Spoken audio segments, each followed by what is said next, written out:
There are things that can keep teachers awake at night. Conflict between students, teachers or parents, wellbeing red flags and moments of crisis. In schools, educators must respond effectively to these challenges in an ever-shifting landscape. In this series, teachers, school leaders and wellbeing practitioners take on curveball scenarios from everyday school life, and in the process, highlight positive approaches to wellbeing. I'm your host Mick Walsh, and this is Trials for Teachers. Okay, today I am joined by Charlotte Peverett, who's an assistant principal and passionate advocate for supporting students with disabilities in school and has vast experience in specialist school environments. She also regularly speaks at conferences around Australia to support the work of teachers. Welcome, Charlotte.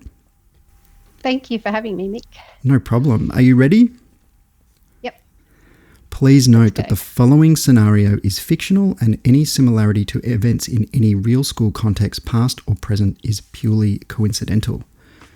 As Andre approaches graduation from his specialist school, the uncertainty of adult social care creates intense anxiety. This anxiety is mirrored by parents who may project their fears onto school staff, leading to a breakdown in the home-school partnership. So, Charlotte, your experience has taken you to work in really interesting school contexts and supporting students with disabilities and this transition to adult social care. What are some of the sort of the challenges of doing that in your space? Some of the challenges across the many schools that I've worked across is probably having the communication and having robust communication and starting those discussions early. The time that the students have at school is very, very short in comparison to the rest of their lives, and starting those conversations early is always beneficial. Schools are safe places for our students with disabilities, so they're very supportive.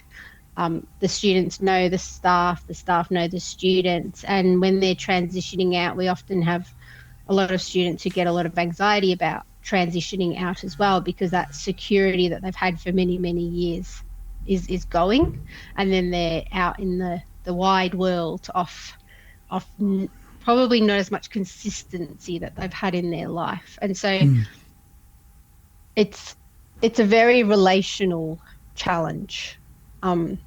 Very tough for everyone involved, and we miss the kids when they leave as well. So yeah, there's a lot of challenges around people.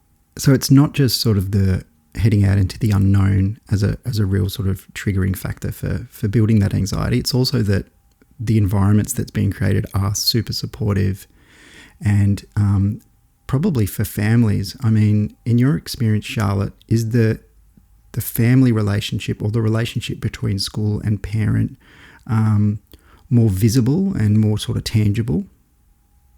We have very strong relationships with our families.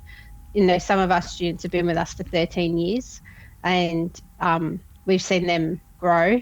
The families have seen them grow, and we're in contact a lot with families. So some students might have a daily communication with families, like we might have a communication diary, or we might use messaging to find out. So we do have really strong relationships with the students and with the families, and some of those families will struggle because it's missed as well, that knowing that we care about the kids and the kids are safe. And so families can often feel quite like they don't know what's going to happen.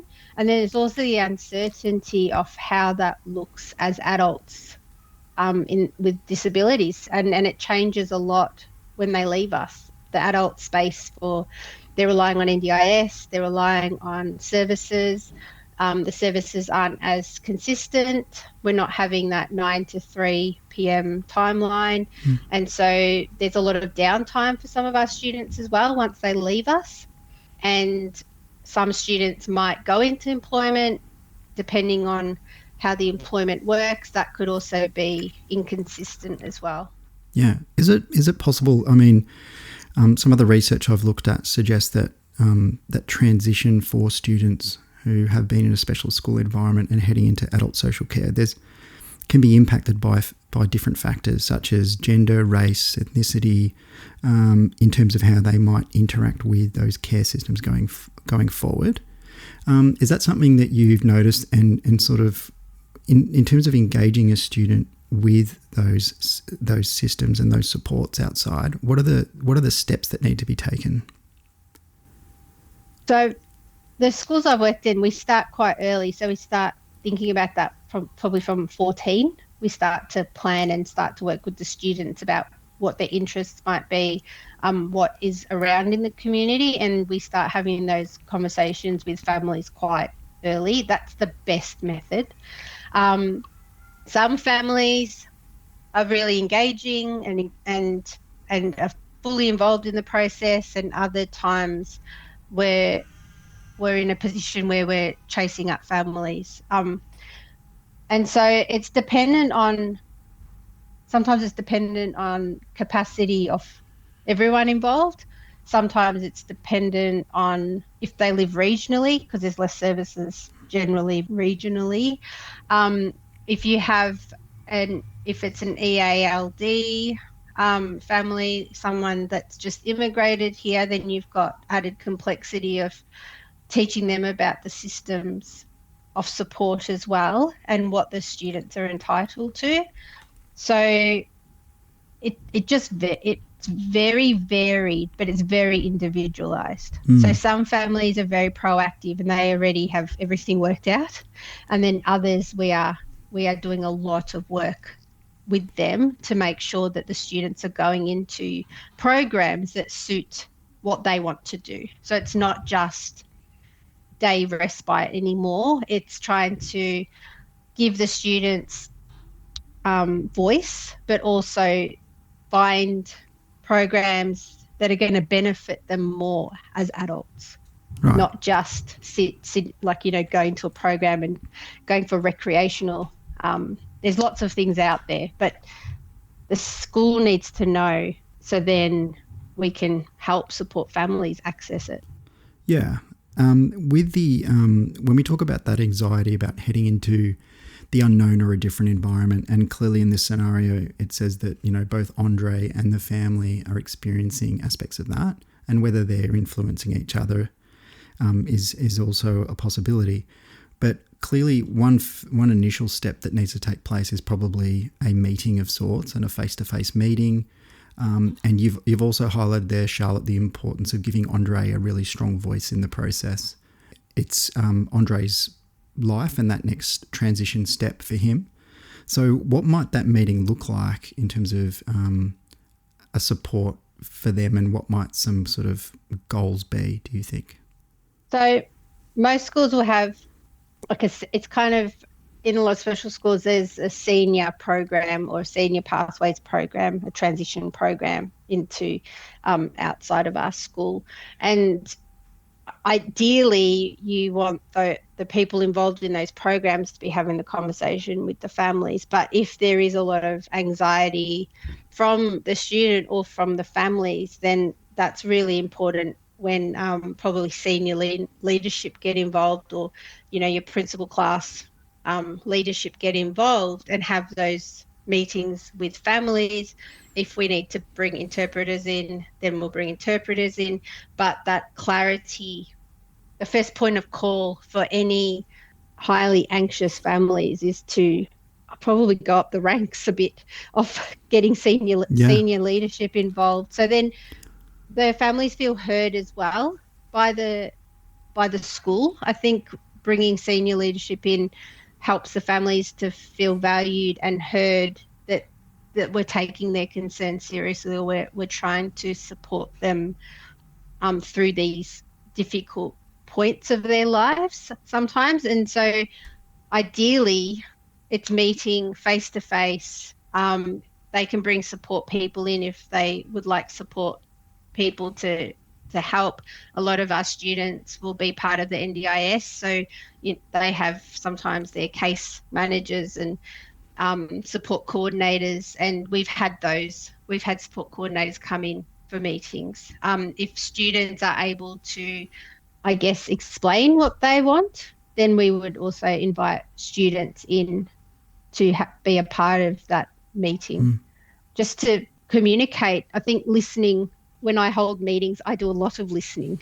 Yeah. We need to listen a lot, and it's not as formal as some meetings. Like if you would go to a meeting with another school, it might be a bit more formal, but I feel that families just want to have a voice and families want to be heard.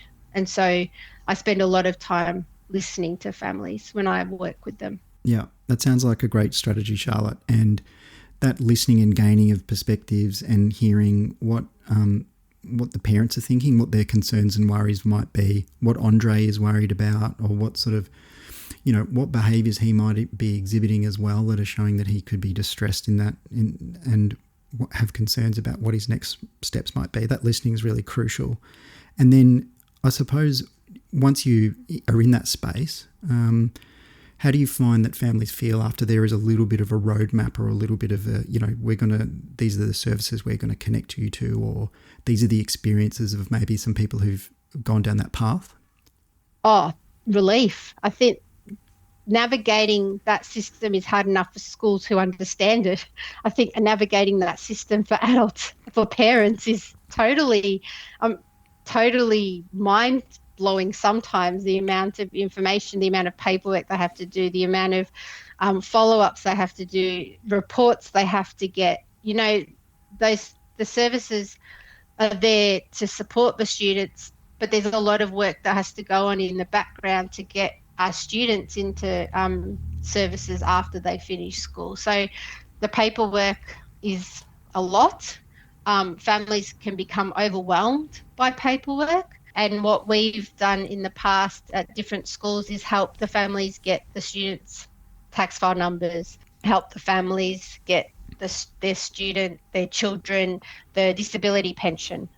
Schools become more than, I guess, just educating. It's supporting the family where they're at, where sometimes we're definitely going above what we would be, like what our job description is, in order to support families to access things that they're entitled to that they may not even be aware that they're entitled to.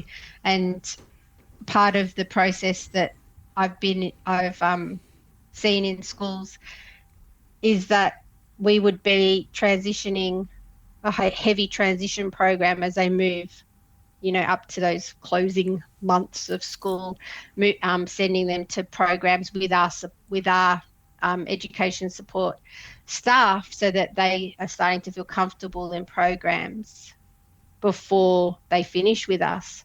Even at my old school, some of the students ended up in part-time employment before they finished with us, because we were encouraging more of that independence. So it's bigger than supplying families with just the information. It's a lot bigger. Not all the time, but when families need it, it's a lot bigger than just saying, call this company or call them, or it's a more complex process sometimes. And I think that's what benefits the student most, is when we have really open communication with families and really the ability to open up our services as well to support the families to get the best outcomes for their children. Yeah. And so when you've outlined the roadmap, and I can imagine for parents, Charlotte, once they've got a sense of there is a plan and there are services, and you've talked about that sort of like transition as being, we might be engaging students in part-time work. They might be meeting face-to-face with the services that they're going to be entering into. And I think that's really powerful, because the unknown becomes a little bit more manageable when you can see what that's going to look like. When you have spent a period of time working with these young people and creating that really supportive environment that you've described, how do you let go in terms of, you've got, I imagine this is really hard, and you've got new students coming into the environment, and you've got students who are leaving the care of the school. How do you manage that and the emotions around that, particularly for these students who felt this sense of strong connection to the school environment? Being in this space for a while, you kind of almost wean yourself, not wean yourself off, but it's kind of you have these really strong relationships with the students, and then you have to slowly, I don't know, work through Yeah. not seeing them all the time at school and having those chats with them at school. Sometimes I know, like, some students I'm the person that they go to, and then you know that you're not going to be there anymore, and you can't continue that. That's just No. the reality of our job. You can't continue seeing them. I know some schools will check in with the students after a year. Yep.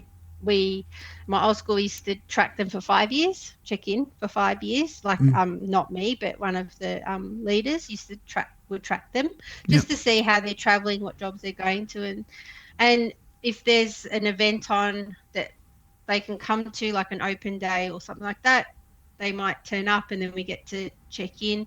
So I've known students sometimes to just pop in to say hello to staff, and we'll let them come in and they'll say hello to staff and tell staff what they're doing, and then they'll leave. So it's up to them, I guess. We kind of leave it up to them whether they want to come back in and check in and say hello to people. Sometimes they do, sometimes they don't. Sometimes families see each other. Sometimes we'll hear along the grapevine, speaking to different support coordinators and things. You kind of hear along the grapevine how students are going, but ultimately there is that see ya, at the end, hoping that we've done everything possible that we can to support them to be the best adults they can be and live the best life that they can live. And you kind of hope that somebody else will take that on, but it's hard. You form some really good bonds with the kids, and I think if anyone is relationship based, I think there needs to be special ed, because that's where you get to hang out with the coolest kids and build really strong relationships with them. Hard to say bye. Absolutely. In terms of that sort of follow-up actions, and I suppose this sort of heads us towards this idea of ongoing support as well, you must encounter students in regional areas who are maybe a little more removed from the services that they might need. They might be hampered by tyranny of distance or access to the information that they might need, travel times, maybe, family might be on land or have properties and all sorts of stuff. How do you navigate sort of connecting people to services when those services are really far away? And does the digital space provide any sort of relief or provide an option for working with young people who need that support? I know that there are programs out there that do have the digital, like Minecraft clubs, and I know that there's a gaming club that runs locally. I think there's a few service providers that are running gaming clubs for children, for adults. But distance-wise, that's a lot of prep. So that's, I guess I'll chat with support coordinators when I'm given permission to find out what they could have as a package to be able to access different, if they were out of town, to be able to come into town to access different services. And so we're not only talking to the families, if we get permission, we're also talking to support coordinators and putting in plans around that. So before they turn 18, we're thinking about their transition out and thinking about what funding they might need as part of the NDIS to be able to continue to access services.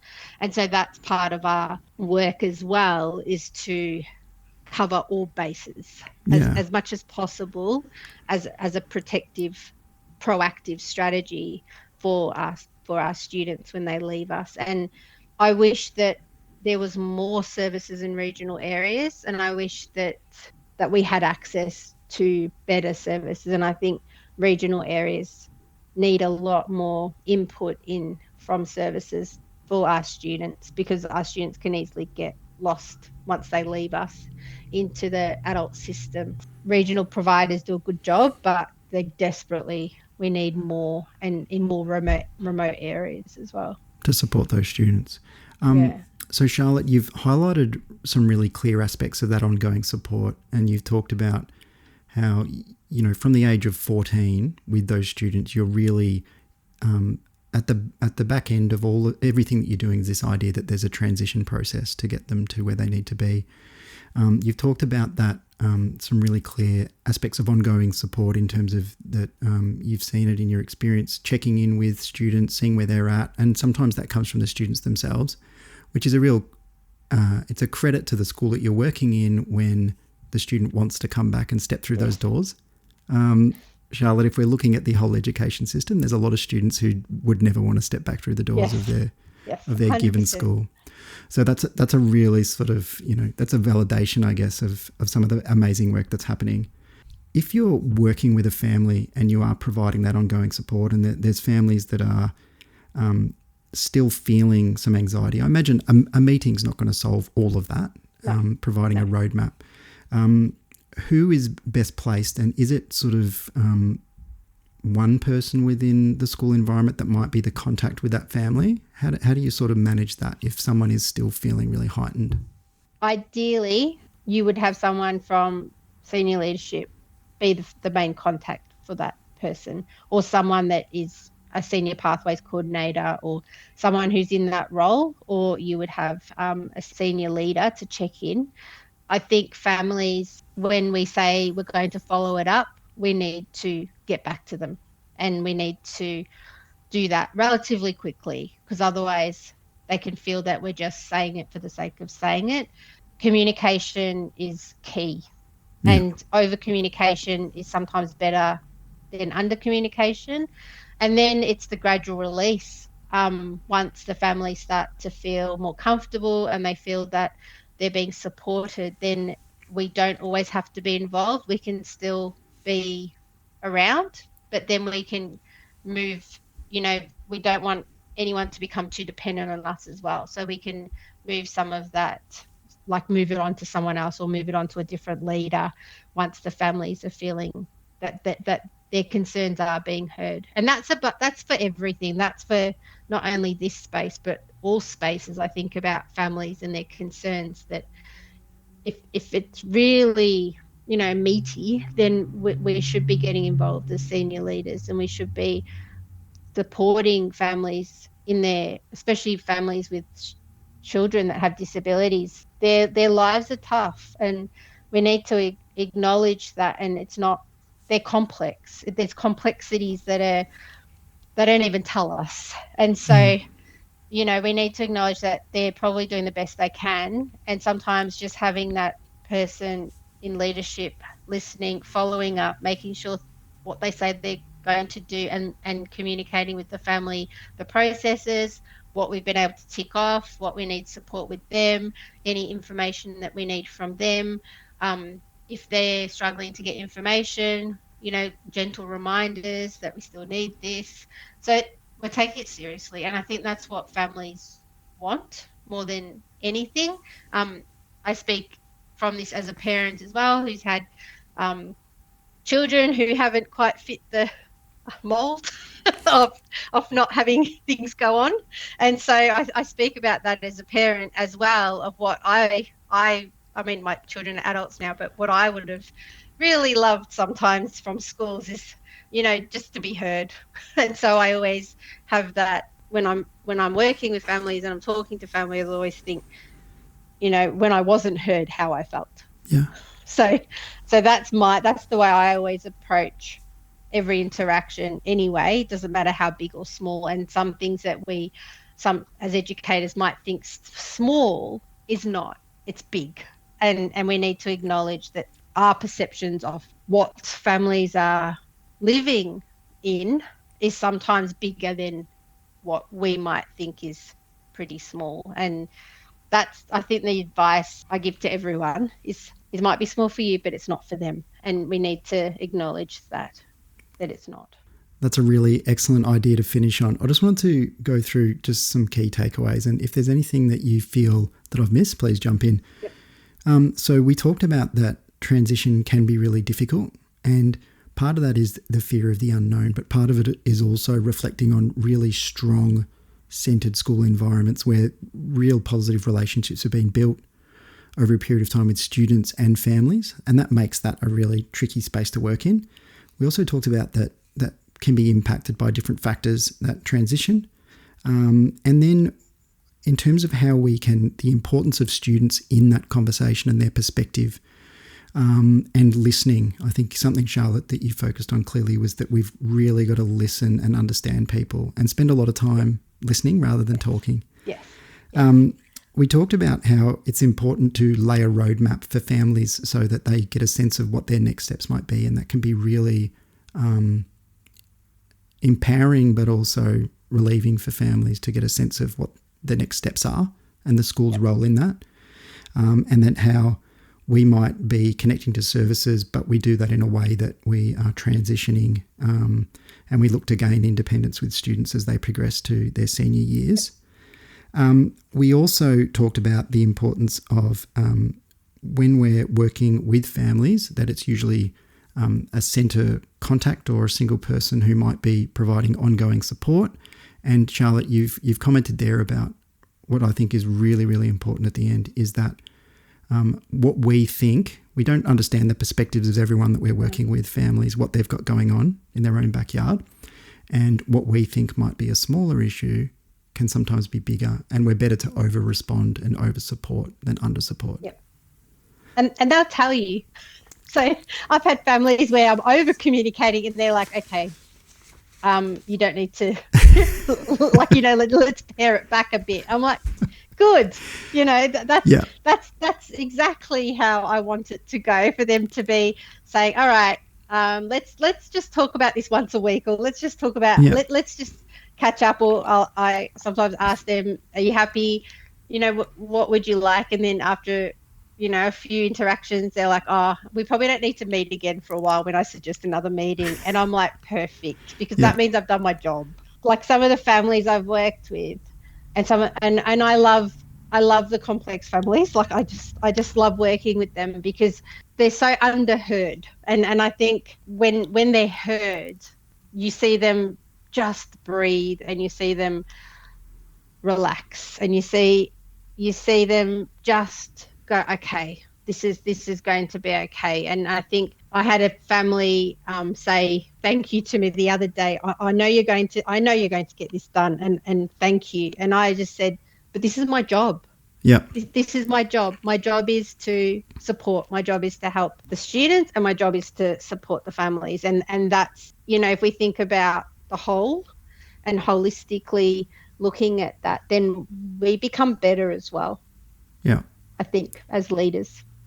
Fabulous. Thank you so much, Charlotte. To finish, I want to hear one of your favourite wellbeing wind downs. So something that you do, can be small or big, something that you do that sort of gives you a bit of space or makes you feel a little bit better on the daily basis, gets your wellbeing heading in the right direction.